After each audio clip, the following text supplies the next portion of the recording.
자, 그래서 우리가 이제 연계무역의 형태에 대해서 다시 한번 앞전 시간에 이어서 정리를 해봅니다. 그래서 우리 연계무역은 결국은 물물교환이 있고 구상무역이 있고 대응구매가 있고 산업협력이 있다는 얘기를 했습니다. 그래서 여기서는 물물교환은 하나의 계약서에서 합니다. 그래서 보통 뭐 주고받고, 그죠? 예를 들어서 우리가 쌀을 에서 100만원어치를 수입을 했다. 그러면 옥수수를 100만원어치를 수출할 수 있는 것, 그죠? 서로 간에. 그럼 나는 쌀 100만원어치를 수입하고 옥수수 100만원어치를 수출한다 라는 것이 이제 계약서에 나와 있죠. 그죠? 그럼 이렇게 하니까 결국은 어떻게 되죠? 결국은 여기는 돈이 똑같은 양의 1대1로 바트죠. 말 그대로 바트이기 때문에 1대1로 교환을 하기 때문에 환거래가 발생하지 않습니다. 돈이 주고받는 돈이 없습니다. 그죠? 자, 그 다음에 뭐 신용장도 마찬가지죠. 그죠? 그 다음에 물품도 이거는 이제 상계방 부분, 상계는 서로 돈을 어떻게 계산하느냐 이런 뜻이죠. 서로 간에 그는 물품으로 주고받습니다. 그죠? 그렇게 물품으로 주고받으니까 이것은 당연히 환거래가 없는 것으로 이제 나오게 되겠죠. 그죠? 물품으로 주고받으니까 이것은 당연히 환거래가 없다 이렇게 되는 거죠. 그죠? 그 다음에 대응 수입 비율이란 것은 판만큼 얼마만큼 가져와야 되냐면 같은 양, 즉 내가 수출한 양 이꼴 수입한 양 같아. 수출한 양, 수출을 내가 100을 했으면 수입도 100을 한다. 수출과 수입이 둘 다 같아. 수출과 수입이 같은 양을 갖다가 한다. 이렇게 보시면 되겠네. 그죠? 수출과 수입을 같은 양을 한다. 이렇게 보면 되겠죠. 자, 그러면 이제 내가 수입을 했다면, 그죠? 내가 수입을 했다면 상대방 물건을, 상대방이 내 물건을 어느 기간 안에 사가야 되느냐, 내가 어느 기간 안에 수출해야 되느냐, 그죠? 보통 통상, 1년을 최장기로 하는데 대부분은 뭐냐면 동시교환을 하고 있다. 이거죠. 동시교환에는. 그죠? 자, 그 다음에 수입하는 의무를 내가 수출을 했는데, 그러면 수입은, 그러면 누가 해야 되냐? 수입도 결국은 수출한 기업이 수입을 해야 됩니다. 다른 국가가 수입하는 것은 인정하지 않습니다. 아시겠죠? 그것은 물물교환 형태에서는 그렇다. 이렇게 보시면 됩니다. 자, 그 다음에 구상무역입니다. 구상무역은 또 다른 방식이죠. 자, 구상무역은 보면 여기 보시면 자, 요거는 이제 요런 조건이 있습니다. 어떤 조건이냐면요. 여기는 틀린 점이 뭡니까? 요거는 100%까지지만 100%가 된다면은 결국은 요것은 어떻게 되죠? 뭐 이렇게 물물교환이라고 볼 수가 있겠죠. 그죠? 물물교환이라고 뭐 거의 같은 물물교환으로 거의 같이 볼 수도 있지만 그렇지 않고 10%부터 최소 10%부터 100%까지 그죠? 내가 예를 들어서 100만 원을 팔았으면 상대가 나에게는 여기 10만 원부터 100만 원 사이에 내 것을 사가면 된다는 거죠. 그렇죠? 그러니까 이것은 100% 1대1 교환이 아닙니다. 그런 점이 뭐와 틀리죠? 물물교환하고 틀립니다. 그죠? 물물교환하고 틀린다. 자, 이제 그러면 이제 이것은 이것 역시 이제 하나의 계약서에서 작성이 되지만요. 이것은 돈이 여기서 보세요. 이것은 거의 100% 가지가 않을 경우도 생기기 때문에 이거는 돈의 거래가 있는 거죠. 왜? 나머지 여기서는 100% 가져갔지만 나는 예를 들어서 100%를 갖다가 수출을 했는데 내가 가져올 때는 한 50%다. 그죠? 50%다. 50%만 가져오면 어떻게 합니까? 내가 수출한 금액의 50%를 더 받아야 되겠죠. 그죠? 내가 받은 50%는 내가 받아야 되겠죠? 그럼 이거 받는 거는 뭐로 받죠? 돈으로 당연히 받아야죠. 그죠? 그래서 돈이 발생한다는 거죠. 그래서 환거래가 있다는 거죠. 그래서 이제 여기에는 보면 우리가 동시 발행 신용장, 그죠? 그다음에 기탁 신용장, 그다음 토마스 신용장, 이러한 신용장들이 사용됩니다. 자, 왜 이러한 신용장들이 사용되냐 하면요. 자, 이것은 이제 구상무역은 일정 기간 내에 물건을 가져가야 되는 거죠. 일정 기간 내에 물건을 가져가야 되는데 이것을 이제 하나의 계약서상으로만 그렇게 해놓으면 이 계약을 지키지 않으면 또 더 복잡한 문제가 생겨버리는 겁니다. 그죠? 그러니까 결론은 이 계약을 지킬 수 있도록 강제적으로 시스템적으로 마련하는 장치가 필요하죠. 그 장치들이 여기 이야기한 동시발행 신용장이라든지 기탁 신용장이라든지 토마스 신용장 이런 방식으로서 이 계약이 이행될 수 있도록 만드는 겁니다. 예를 들면은요. 자, 그러면 내가 당신한테 물건을 100만 원어치를 수입을 한다. 그러면 이 수입한 대금을 줘야 될 거 아닙니까? 그죠? 줘야 되죠. 그죠? 줘야 된다. 누구에게? 수출업자에게 줘야 되죠. 근데 이거를 갖다가 바로 주는 것이 아니라, 이러한 신용장 방식을 취해가지고, 자, 그러면 이제 어떻게 하냐면, 그러면 내가 수출을 했다 이거죠. 그러면 요 수출 받을 것을 돈을 여기에 지급을 받아야 됩니다. 그죠? 지급을 100만 원을 받아야 되는데, 수입업자로부터 지급을 받아야 되는데, 자, 근데 이 지급받는 거를 수입업자가 직접 주는 것이 아니라 이러한 신용장들, 즉 동시발행 신용장이라는 것은 그러면은 동시에 당신이 예를 들어서 10에서 100% 사이를 뭔가를 사가야지만 이게 결국은 여기에서 지급이 된다 이거죠. 그러니까 이렇게 하려면은 하나의 계정에서 자, 두 사람이 돈을 자, 받을 돈, 그 다음에 나갈 돈, 그죠? 나갈 돈이 여기에 전부 다 모여 있다가 여기에서 어떻게 한다고요? 여기에서 말 그대로 우리 이걸 상계한다. 서로 간 계산을 한다 이거죠. 자, 그러니까 이게 예를 들어서 이게 작동하지 않으면 돈이 지급이 되지 않는 거죠. 그러니까 내가 100만 원을 수출했다. 그러면은 수출 대금을 받아야 되는데 이 수출 대금을 받기 위해서는 자, 내가 다시 어떻게 여기에서 50만 원어치를 다시 가져와야 된다는 거죠. 50만 원어치를 가져온다. 자, 50만 원어치를 가져오면 내가 50만 원을 줘야 되잖아요. 그러니까 50만 원 줄 돈과 그죠? 내가 받을 100만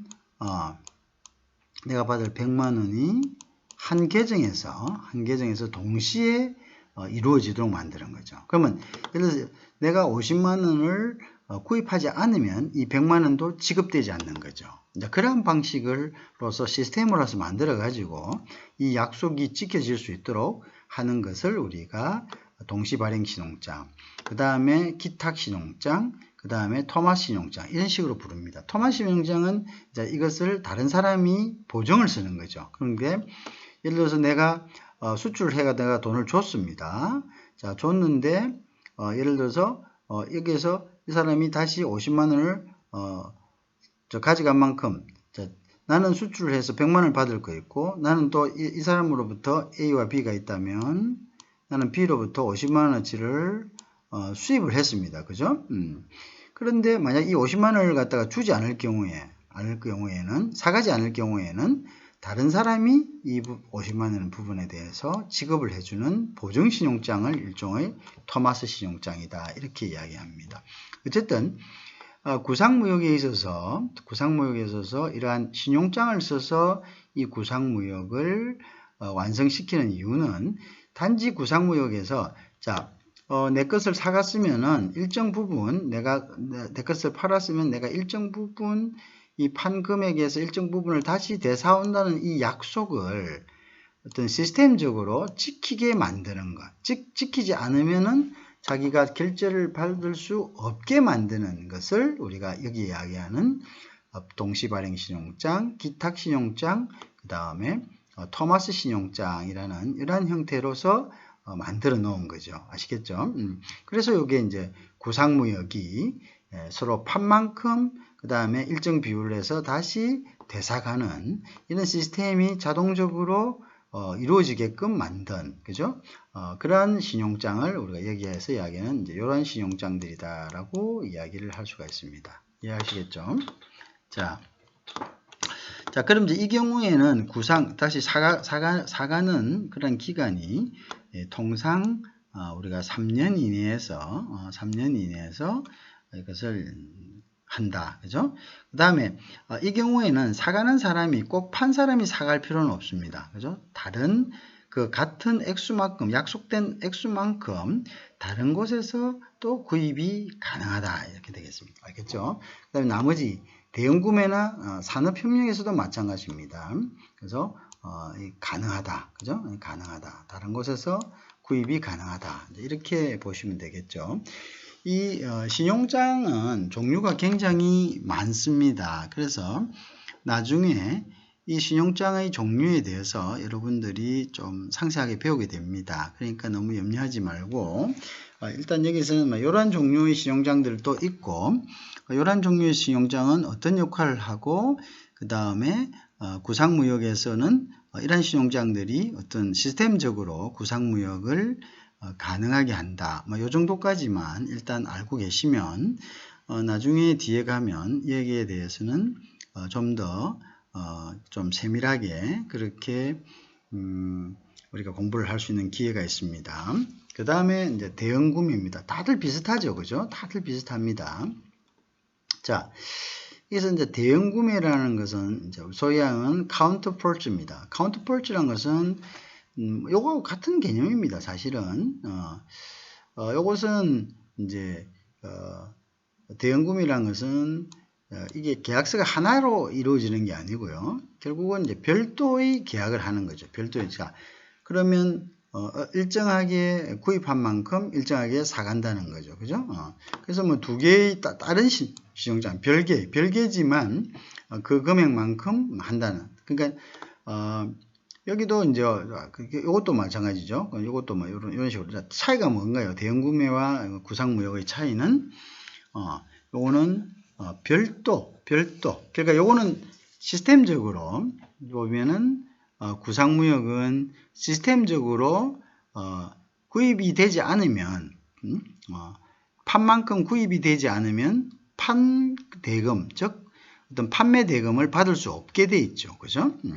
받을 수 없게 돼 있는데 대형 구매는 이제 여기서는 별도의 계약서라는 이야기는 이것이 서로 판 것과 구입한 것이 이렇게 시스템적으로 묶여져 있는 것이 아니고 대형 구매는 각각 별도의 계약으로서 이것은 판만큼 다시 되사온다. 일정 비율만큼. 그래서 이것은 두 개의 일반적인 신용장을 씁니다. 그죠? 일반적인 신용장. 그냥 별개의 계약으로서. 그죠? 그렇게 이제 된다는 것이 이것이 대형 구매하고 틀린 점입니다. 구상무역과.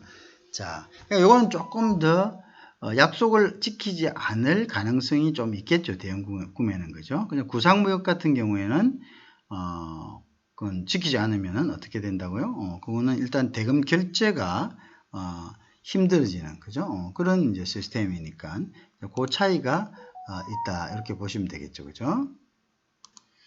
자, 그 다음에 이제 우리가 산업협력 부분입니다. 그래서 이 산업협력은 산업협력 같은 경우에는 이것도 마찬가지입니다. 그게 산업협력이라는 것은 아까 얘기했다시피 어떤 이제 프렌트 같은 거를 수출할 수가 있겠죠. 프렌트 수출이 가능합니다. 그죠? 프렌트를 수출하면은 이 프렌트 수출에 대금을 회수를 받아야 되는데 이 대금을 이 프렌트에서 만들어진 어떤 제품으로 가지고 우리가 이 대금만큼 이렇게 다시 되사가는 것죠. 되사가는 것을 우리가 이게 산업협력이다 이렇게 이야기하죠. 그죠? 결국은 이거는 또 별도의 계약서입니다. 그리고 프렌트를 놓는 것에 대한 계약서, 그죠? 그 다음에 요걸 다시 물건을 갖다가 대사오는 것에 대한 계약서, 그게 별도의 계약서입니다. 그죠? 그렇게 해서 이제 별도의 계약서로 하면 되겠죠. 그죠? 이것은 꼭 신용장의 어떤 형식을 띄지 않아도 되는 거죠. 그죠?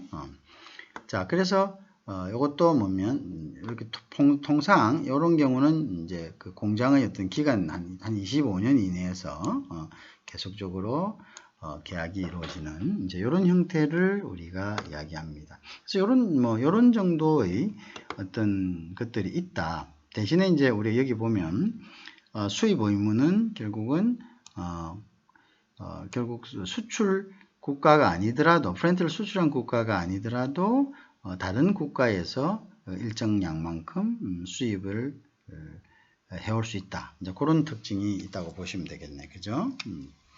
자, 그렇게 정리를 하시면 되겠습니다. 그죠? 자, 그 다음으로 좀 넘어가서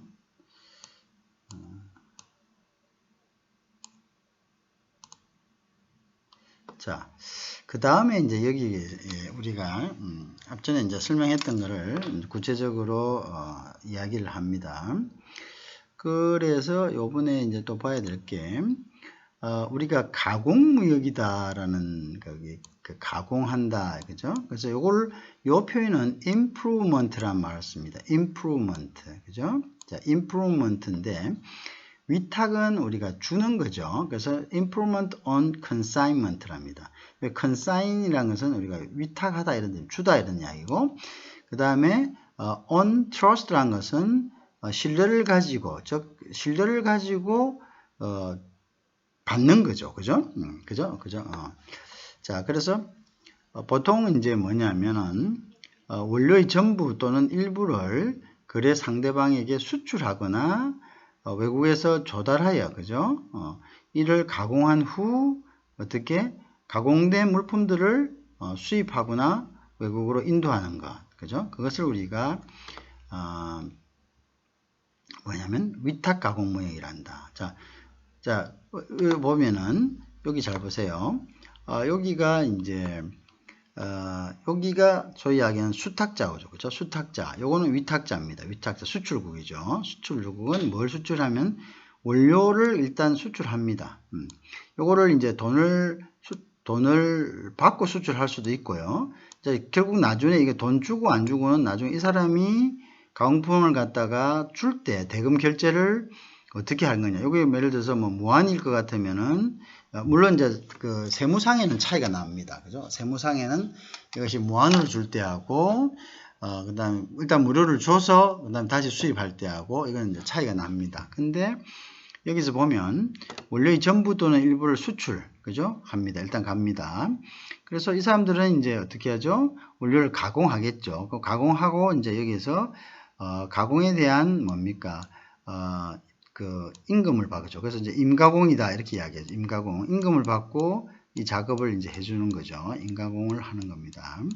그래서 임금을 갖고 이제 해가지고 다시 어떻게 이것은 물건을 갖다가 다시 수탁자에게 수출국에게 돌려줍니다. 그죠?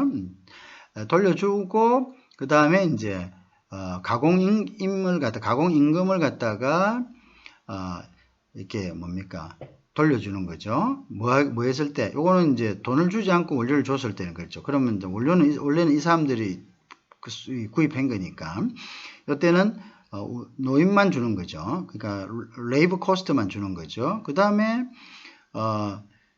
그렇지 않고 이 사람들이 물건을 다른 데 써서 구입을 했거나 아니면은 뭐 예를 들어서 이럴 때는 어떻게 요거는 이제 요 가공한 임금 플러스 물건 대금까지 이렇게 이제 주는 거죠. 그죠? 이렇게 하는 방식을 우리가 위탁 가공무역. 그 다음에 요 사람이 받은 입장에서는 요거는 갖다가 수탁 가공무역이다. 이제 이렇게 이야기를 하는 겁니다. 이해하시겠죠? 그래서 우리가 상대적이니까 여기서 위탁 가공무역과 수탁 가공무역의 어떤 그 차이가 있을 수 있다. 그죠? 그렇다. 그렇게 보시면 되겠네요.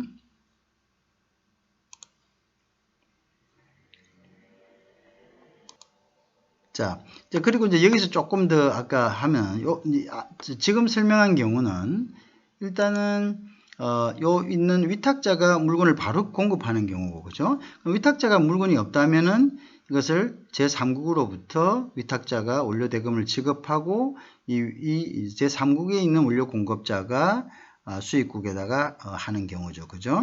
그러면 이제 요거는 원료 또는 원료의 전부 또는 일부를 갖다가 제3국이 뭡니까?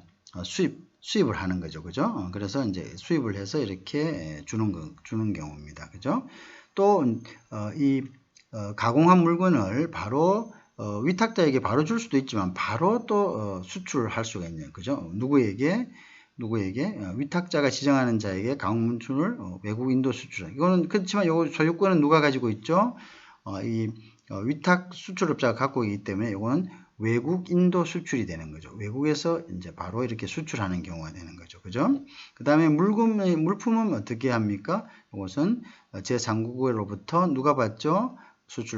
즉 수출자가 받게 되는 거죠. 그죠? 자, 그런 이제 시스템을 우리가 위탁 가공무역 또는 수탁 가공무역이다, 이렇게 이야기합니다. 그래서 우리가 가공무역은 아까 뭐라고? Improvement Trade on Consignment 또는 Improvement Trade on Trust, 이렇게 분류를 할 수가 있습니다. 그렇죠?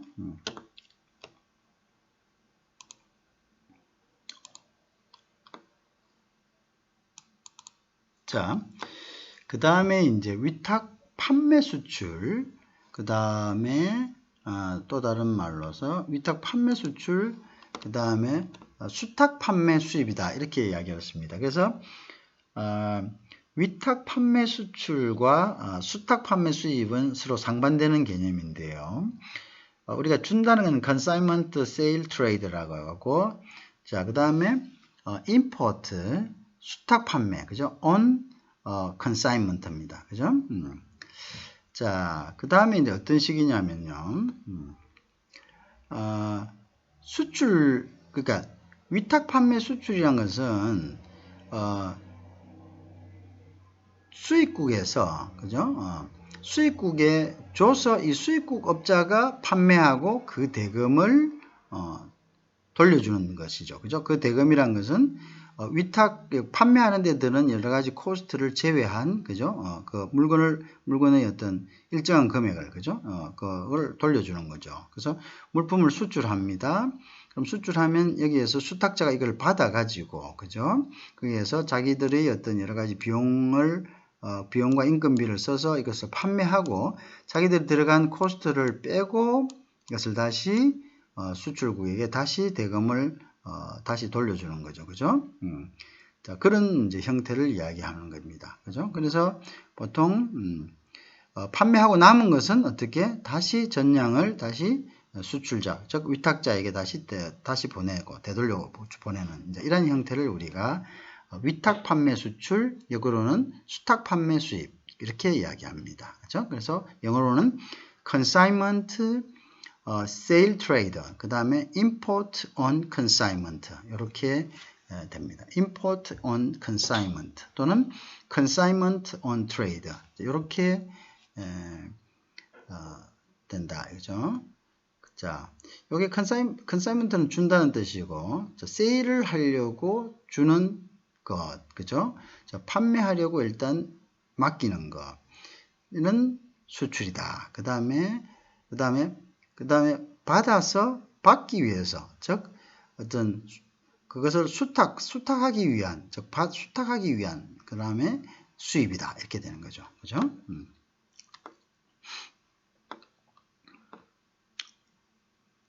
자, 그래서 지금 다시 조금 더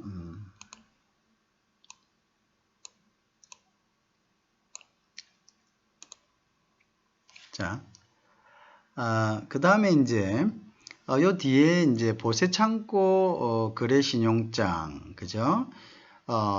Bonded Warehouse Transaction LC 이렇게 돼 있죠, 그죠? 그래서 이제 요 부분은 지금 조금 설명해야 되는 부분들이 조금 있기 때문에 요거는 우리가 이후 시간에 다시 연결해서 계속할 수 있도록 그렇게 하겠습니다. 그래서 일단 여기까지 하는 걸로 하도록 하겠습니다.